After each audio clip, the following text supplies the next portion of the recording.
ఈరోజు భారతీయులే కాదు ప్రపంచమంతా ఎదురు చూస్తున్నటువంటి ఒక రోజు ఏంద్రా అంటే ఇండియా పాకిస్తాన్ మ్యాచ్ అంటే ప్రతి క్రీడాకారుడు కూడా ఎదురు చూసే రోజు. కాకపోతే బాధాకరం ఏమరా అంటే ఇండియా పాకిస్తాన్ తో మ్యాచ్ ఆడకూడదని ప్రతి ఒక్కరు కోరుకుంటున్నారు. ఏమంటే నిన్న జరిగినటువంటి పహల్గాం సంఘటన ఏదైతే ఉందో ఆ పహల్గాం సంఘటన సందర్భంగా పాకిస్తాన్ ని పూర్తిగా బాయ్కాట్ చేయాలి, ఏ గేమ్ లో కూడా ఎక్కడ కూడా పాకిస్తాన్ తో మనం ఉండకూడదు అనేది ప్రతి భారతీయుడి యొక్క ఆకాంక్ష, ప్రతి క్రికెటర్ యొక్క ఆకాంక్ష. కాకపోతే ఇది తప్పని యొక్క పోరాటం. ఇది ఏషియా కప్ కాబట్టి, ఏషియా మొత్తం ఆడుతున్నటువంటి దేశాల కప్పు కాబట్టి ఖచ్చితంగా మనం వారి మీద పహల్గాం ఏ విధంగా అయితే ఇది తీసుకున్నామో అదే విధంగా ఈ క్రికెట్ లో కూడా వాళ్ళ మీద అఖండ విజయం సాధించాలని ప్రతి భారతీయుడు కోరుకుంటున్నాడు. ఇది కూడా ప్రతిసారి మనం ఒక యుద్ధం లాగానే తలుస్తాం. పాకిస్తాన్ ఇండియా మ్యాచ్ అంటే ఒక యుద్ధం లాగానే చూస్తారు.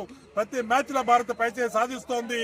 ఖచ్చితంగా భారత్ ఈ మ్యాచ్ లో కూడా అఖండ విజయం సాధించాలని, అలాగే ఈ రోజున మన సూర్యకుమార్ యాదవ్ ఎవరైతే ఉన్నారో అతని యొక్క పుట్టినరోజు కూడా అతను తన పుట్టినరోజు సందర్భంగా భారతీయులకందరికీ ఒక మంచి బహుమతిని తను భారతీయ ప్రతి క్రికెట్ ప్రేమికుడికి ఇవ్వాలని అఖండ విజయంతో సూర్యకుమార్ యాదవ్ భారత్ ని ముందు నిలపాలని మనస్ఫూర్తిగా కోరుకుంటూ సూర్యకుమార్ యాదవ్ కి జన్మదిన శుభాకాంక్షలు కూడా తెలియజేస్తున్నాం.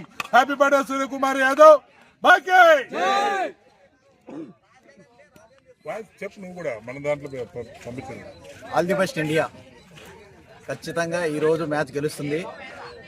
సూర్యకుమార్ యాదవ్ బర్త్డే కానుకగా మనకు భారత్ పాకిస్తాన్ మీద గెలిచి మనకు ఆ కానుక మనకు సూర్యకుమార్ యాదవ్ ఇస్తారు. All the best India. जीतेगा जीतेगा भारत जीतेगा जीतेगा जीतेगा भारत जीतेगा भारत माता के भारत माता के जीतेगा जीतेगा भारत जीतेगा जीतेगा जीतेगा भारत जीतेगा भारत माता के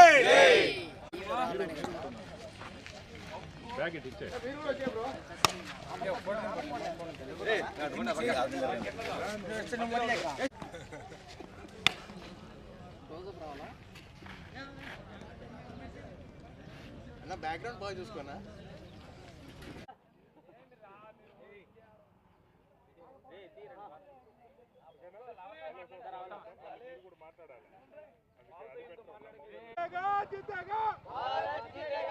చెప్పాలా జీతేగా జీతేగా భారత్ జీతేగా జీతేగా జీతేగా భారత్ జీతేగా జీతేగా జీతేగా భారత్